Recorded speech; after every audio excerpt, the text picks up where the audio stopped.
Welcome back. آپ کو لے چلیں گے وزیراعظم پاکستان شہباز شریف اس وقت خطاب کر رہے ہیں. Of a percent, and yet we were devastated like never before. Large swaths of land were submerged, millions of houses were washed away, millions of animals, and stagnant water-borne disease spread all over the country. And we had to cough out hundreds of billions of rupees from our own scarce resources to rehabilitate affectees, millions of them, children, under the sky. We're very grateful to all those friendly countries which were very helpful. Saudi Arabia, Britain, and Gulf countries, and of course, the United States of America and many other countries. But the point at issue is where you have lost $30 billion in terms of your economic losses and 100 billion rupees, which is probably $300 million or so. It is just a fraction. And then when we approached international entities in Geneva and in other places, we had to borrow loans at expensive rates. I mean, we were not at fault at all. For no rhyme or reason, our country was hit in a way that in my lifetime, I've never seen this kind of catastrophic situation. And now that we have taken over, I just want to share, ladies and gentlemen, one example. My late father and his brothers were sons of a poor farmer in undivided India. And then they migrated to Pakistan before division of India in Lahore. Through dint of hard work and untiring efforts, in 1965, they raised the largest steel engineering company in Pakistan. And then on 2nd January 1972, it was nationalized. And there was nothing in their hand to be busy about. Yet, my father and his brothers never lost hope. And they stood up and accepted the challenge. And in the very same government regime, in 18 months, they raised 6 new small factories to avoid further nationalization. Gilness Bank was their banker. They said, come to England. We will give you a lot of opportunities. My father said, no, I was born here and will die here. Now, what is the moral of the story? That wherever there's a will, there's a way. So we are facing these problems, these challenges.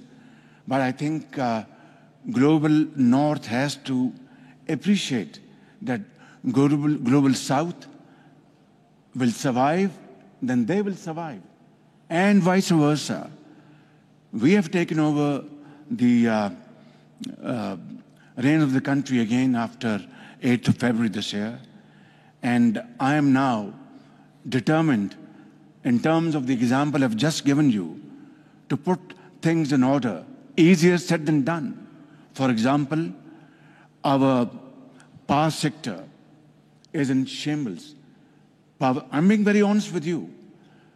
Power theft in a massive fashion, and elitist culture, doles out and hands out being given to those who don't deserve it. Our revenue sector in tatters. Of what we receive annually, we lose at least 4 times that amount through leakages. And unless we plug these loopholes, we'll never be able to recover from these devastating impacts out of actions of our own, nobody else's. Let me be very clear. And then there is also a problem of inflation and debt trap. I call it death trap. Now, all this put together is a big challenge. I have to acknowledge from the core of my heart the support we have been given and received from Saudi leadership. I think a friend in need is a friend indeed, and we will never be able to repay back to them what they've done to Pakistan in difficult times. My friend, under his watch, DFID has been outstandingly supporting Pakistan in education and health. But the point at issue is that we have to stand on our own feet. Yes. And I know this is possible, difficult, but not impossible. And how? That is the point at issue. We are now going for massive reforms, deep-rooted structural reforms. It'll hit me as Prime Minister. Obviously, I have to provide leadership by example, ladies and gentlemen. Without that, nothing will happen. And then, of course, we have to go for austerity, meaningful austerity, just not for publicity. And three, we have a very young population. And this young population, which go into hundreds of millions of boys and girls, is a challenge, yet a great opportunity. So we have to provide them with modern tools and technologies, information technology, AI, and other vocational training, to provide them with opportunities to become self-earners, SMEs. And then here in Saudi Arabia, they should come here and open offices and contribute in nation-building efforts here in Pakistan, promote our agriculture through modern techniques, and of course, providing the farmer with best seeds and fertilizer, and of course, modern tools. My dear friends, ladies and gentlemen, it's a humongous task. It's not an easy task. We have to go for higher exports. For that, we have to have opportunities made available to our exporters. We are a country. We don't have oil. We have gas, but it is on the lower trend, depleting. We have our biggest asset, natural resources, mines and minerals, fertile land, and of course, this youth, which is the biggest asset for Pakistan. And together, I'm not going into details over here, but before I came here, for example, in order to have deep-rooted structural changes, you have to separate black sheep from the white. And before I came here, for the first time in the history of Pakistan, after getting credible input from agencies, I made OSDs, those highest level officers who were not functioning, had a gray record, and I said, come what may, I will not accept any pressure. I will move forward with a sense of purpose, with a sense of achievement, and make Pakistan find its place in Community of Nations through hard work and untiring efforts. Thank you. Thank you. Thank you, Mr. Prime Minister. I think you heard on the applause that was very well received. I'm moving now to Anna Marks, a global chair of Deloitte. I think what we also have heard during these 2 days, and I know you, Anna, have been in many of the sessions too, is that we need more collaboration.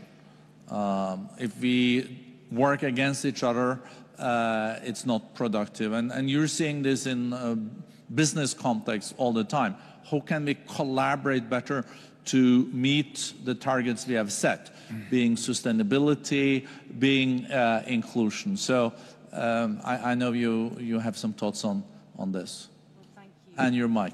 I think I would know after watching the previous two speakers and after dealing with remote working for quite some time during the pandemic.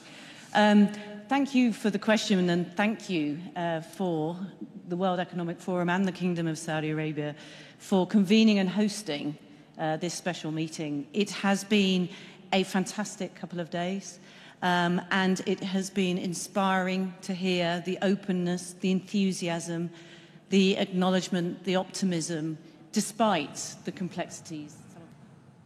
اور اب بات کریں گے وزیراعظم شہباز شریف نے سعودی عرب میں Bill Gates سے ملاقات کی. بل گیٹس نے پنجاب میں حفاظتی ٹیکوں اور پولیو کے حفاظتی قطروں کے پروگرام کی تعریف کی. وزیراعظم شہباز شریف نے بل گیٹس کے ساتھ مل کر کام جاری رکھنے کے عزم کا اعادہ کیا. ملاقات میں پاکستان میں مالیاتی شمولیت کے شعبوں میں جاری سرگرمیوں پر بھی تبادلہ خیال کیا. وزیراعظم نے بل گیٹس کو دوبارہ پاکستان کا دورہ کرنے کی دعوت بھی دی. اور وزیر اعظم شہباز شریف نے ملیشین وزیر اعظم سے بھی ملاقات کی ہے. بل گیٹس کی پنجاب میں حفاظتی قطروں کے پروگرام کی تعریف. اس کے ساتھ ساتھ آپ کو اپڈیٹ کریں, وزیر اعظم شہباز شریف اور ملیشیا کے وزیر اعظم کے درمیان ریاض میں ملاقات ہوئی. ملاقات میں دونوں ممالک کے تعلقات کو مزید فروغ دینے پر اتفاق کیا گیا. وزیر اعظم نے ملیشیا کے تجارتی اور کاروباری وفد کو پاکستان کا دورہ کرنے کی دعوت بھی دی. دونوں رہنماؤں کا مشترکہ وزارتی کمیشن کا اگلا اجلاس جلد اسلام آباد میں منعقد کرانے پر اتفاق بھی ہوا. وزیر اعظم شہباز شریف نے ملیشیا کے وزیر اعظم انور ابراہیم کو پاکستان کا دورہ کرنے کی دعوت بھی دی. وزیر اعظم شہباز شریف اور ملیشیا کے وزیر اعظم کے درمیان ریاض میں یہ اہم ملاقات ہوئی ہے. آگے بڑھیں اور آپ کو بتائیں کہ گندم کی سرکاری نرخ پر خریداری میں تاخیر پر کسانوں کا صبر جواب دے گیا. پنجاب اسمبلی کے باہر دھرنا دے کر بیٹھ گئے. پولیس نے پیر محل سے کاشتکار فاؤنڈیشن پنجاب کی صدر ممتاز دولتانہ کو گرفتار کر لیا. کسان بورڈ پنجاب کے صدر میاں عبدالرشید کو بھی دھر لیا. کاشتکار کہتے ہیں اگر پنجاب پولیس کو نہ روکا گیا تو ملک گیر احتجاج کریں گے. رحیم یار خان میں کسانوں نے محکمہ زراعت کا علامتی پتلا بنا کر جوتے مارے. گلے میں زنجیر پہن کر احتجاج کیا گیا. خاردار تاریں، واٹر کینن، جنگلے اور پولیس کی بھاری نفری. کسانوں کے احتجاج سے خوفزدہ حکومت نے پنجاب اسمبلی جانے والی سڑک کو نو گو ایریا بنا دیا.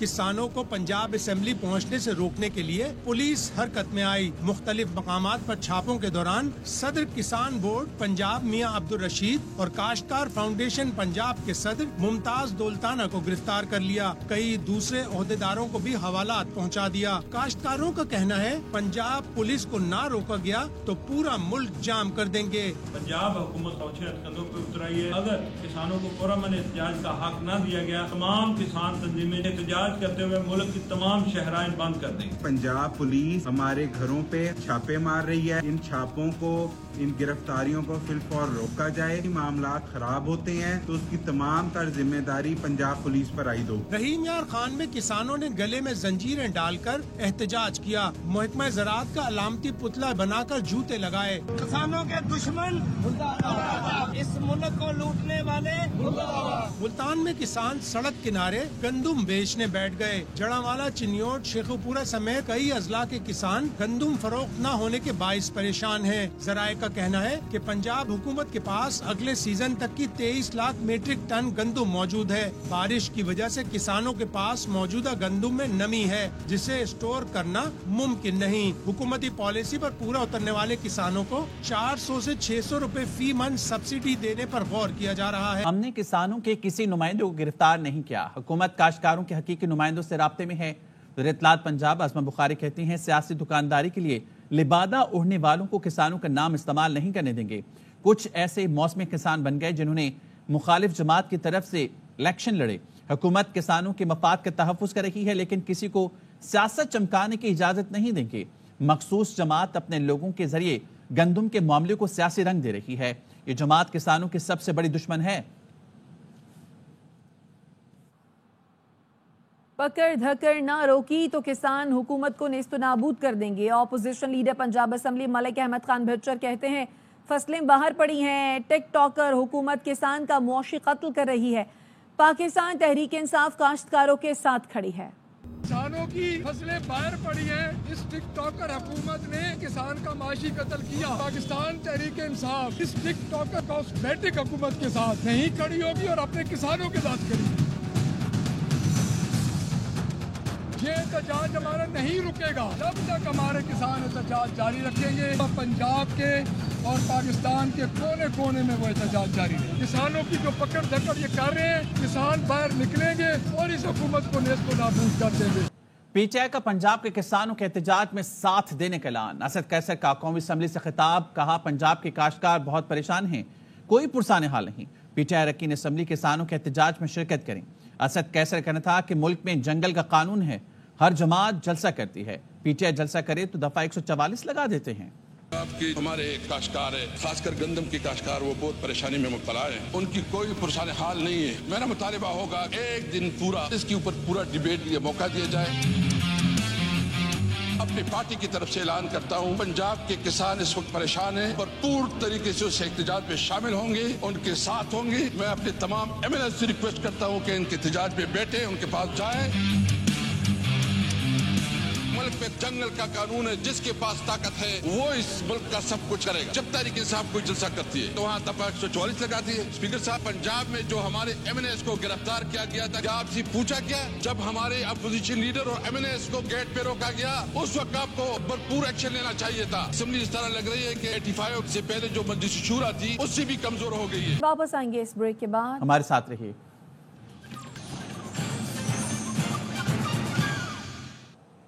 Welcome back. کیا یہ عوام کی نمائندہ پارلیمان ہے؟ مولانا فضل الرحمان نے سوال اٹھا دیا. JUI سربراہ نے کہا کہ ہارنے والے پریشان ہیں, جیتنے والے بھی مطمئن نہیں. ہمیں ان حالات سے کب نکلنا ہے یا دھنستے ہی چلے جانا ہے؟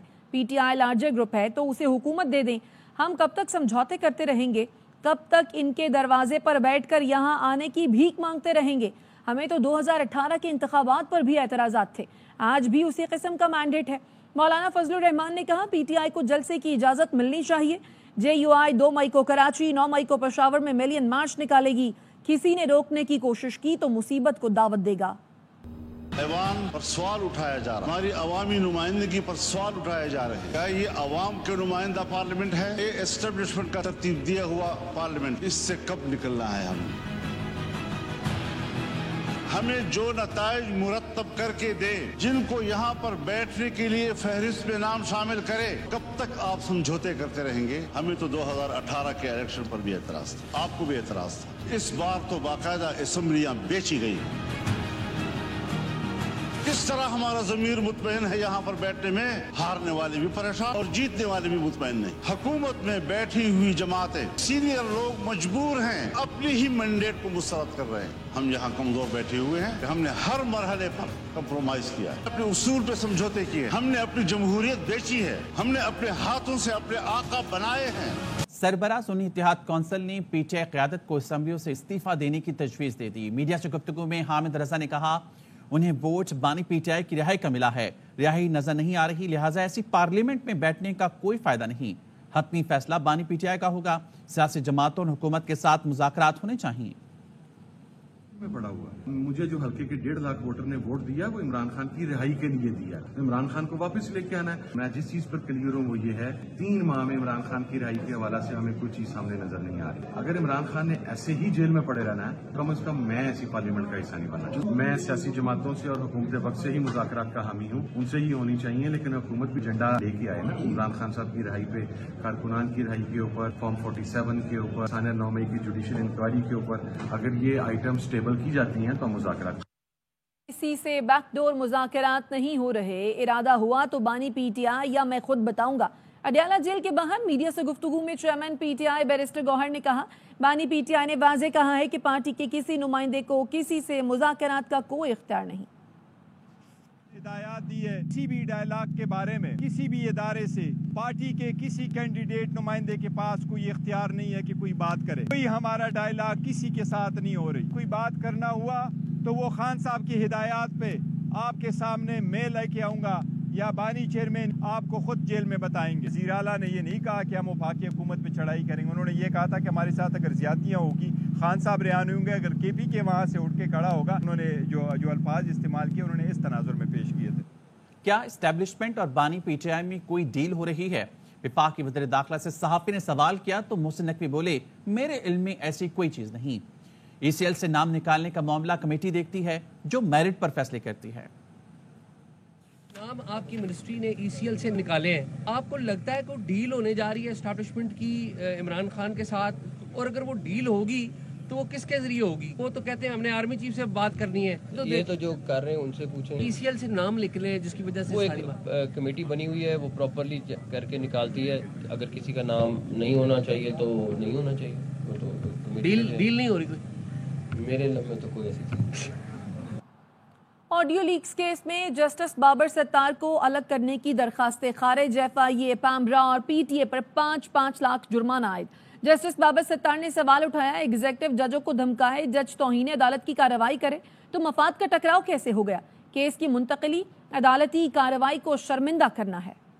بی بی اور نجم ثاقب کی آڈیو لیکس کے خلاف درخواستوں پر سماعت. اسلام آباد ہائی کورٹ کے جسٹس بابر ستار نے FIA, پیمرا اور PTA کی بینچ پر اعتراض کی درخواستیں خارج کر دی. 5-5 لاکھ روپے جرمانہ بھی عائد کر دیا. جسٹس بابر ستار نے ایڈیشنل اٹارنی جنرل کو مخاطب کر کے کہا, میرا کیا ذاتی مفاد ہے؟ کیا عدالت IB اور FIA کے سارے کیسز سننا چھوڑ دے؟ کس کی اجازت اور کس گراؤنڈ پر درخواستیں دائر کی گئیں؟ اٹارنی جنرل منور اقبال دوگل نے جواب دیا, اعتراض ہے کہ آپ سمیت ہائی کورٹ کے 6 ججوں نے سپریم جوڈیشل کونسل کو خط لکھا ہے, انٹیلیجنس ایجنسیوں کی عدلیہ میں مداخلت کا ذکر کیا ہے, جس پر جسٹس بابر ستار نے پوچھا, کیا FIA انٹیلیجنس ایجنسی ہے؟ آپ نے لکھا کہ ججوں نے شکایت کی, یہ شکایت کس طرح ہے؟ جسٹس ریٹائرڈ شوکت صدیقی نے جو الزامات لگائے ہم تو اس کی تحقیقات کی حمایت کر رہے. اسلام آباد ہائی کورٹ نے IB کے افسر کو روسٹرم پر طلب کیا, پوچھا کس کی ہدایت پر درخواست دائر کی. ایڈیشنل اٹارنی جنرل بولے, joint director general intelligence bureau نے منظوری دی, جس پر جسٹس بابر ستار نے کہا ان کا کوئی نام ہوگا, والدین نے کوئی تو نام رکھا ہوگا. ایڈیشنل اٹارنی جنرل نے بتایا طارق محمود نام ہے. عدالت نے joint director general Tariq Mahmood کو ذاتی حیثیت میں طلب کر لیا. اسلام آباد ہائی کورٹ نے چیف جسٹس پاکستان کے خلاف مہم پر بننے والی GIT کے TORs مانگ لیے. عدالت نے اعتزاز احسن سے معاونت طلب کرتے ہوئے سماعت ملتوی کر دی. کراچی سے چوری یا چھینی گئی موٹر سائیکلیں کہاں جاتی ہیں؟ پولیس کارروائی میں گرفتار موٹر سائیکل لفٹنگ گروپ کے ہوش ربا انکشافات. تفصیلات جانتے ہیں کامل عارف سے. کراچی سے روزانہ تقریباً 175 یا 150 کے لگ بھگ موٹر سائیکلیں چوری یا چھین لی جاتی ہیں. پھر سوال یہ پیدا ہوتا ہے کہ یہ ملزمان موٹر سائیکلوں کا کرتے کیا ہیں, یہ موٹر سائیکلوں کا ڈسپوزل کہاں ہوتا ہے. SSP عارف اسلم راؤ صاحب ہمارے ساتھ موجود ہیں. ریسنٹلی گرفتاریاں کی ہیں, مختلف گینگز پکڑے ہیں, ان کے انکشافات, ان کی انٹیروگیشنز کی بیس پہ ہمیں یہ سامنے آیا ہے کہ موٹر سائیکلز کے 3-4 قسم کے ڈسپوزل ہیں. پہلا ایک ڈسپوزل موٹر سائیکل کا یہ ہے کہ موٹر سائیکل اندرون سندھ اور بلوچستان میں آرگنائز طریقے سے بیچی جا رہی ہیں. سیکنڈ نمبر پہ یہ ہے کہ کراچی کے اندر ہی جو منشیات کے اڈے ہیں وہاں پر بھی, اور ایون بلوچستان میں بھی منشیات کے بدلے موٹر سائیکل کا بیوپار کیا جاتا ہے. اور تیسرا اس کا ایک اور ڈسپوزل جو ہے وہ ہے کباڑیوں کی. انفارمل مارکیٹ بن گئی ہے, چوری شدہ سامان ہے اس کو خرید رہے ہیں اور وہ بڑی ان چیکڈ رہی اب تک. تو یہ آج کا مسئلہ نہیں, یہ بہت پرانا مسئلہ ہے اور اس کو لینے کے لیے قانون سازی کرنے کی بہت اشد ضرورت ہے. سندھ میں دھماکے سے ریل پٹڑیاں اڑانے والے مجرم کو سزا. کالعدم SRA کے کمانڈر منیر ابرو کو 14 سال قید کی سزا سنائی گئی. مجرم نے افغانستان میں بھارتی خفیہ ایجنسی را سے ٹریننگ حاصل کی تھی. منیر ابرو کو 15 فروری 2023 کو جام شوروں سے گرفتار کیا گیا تھا. CTD کا کہنا ہے منیر ابرو ریلوے لائن بم دھماکوں کے علاوہ غیر ملکیوں پر حملوں میں بھی ملوث ہے. دہشت گرد سے دستی بم, بارودی مواد اور دیگر اشیاء برآمد ہوئی تھی. منیر ابرو کو انسداد دہشت گردی عدالت حیدرآباد نے سزا سنائی.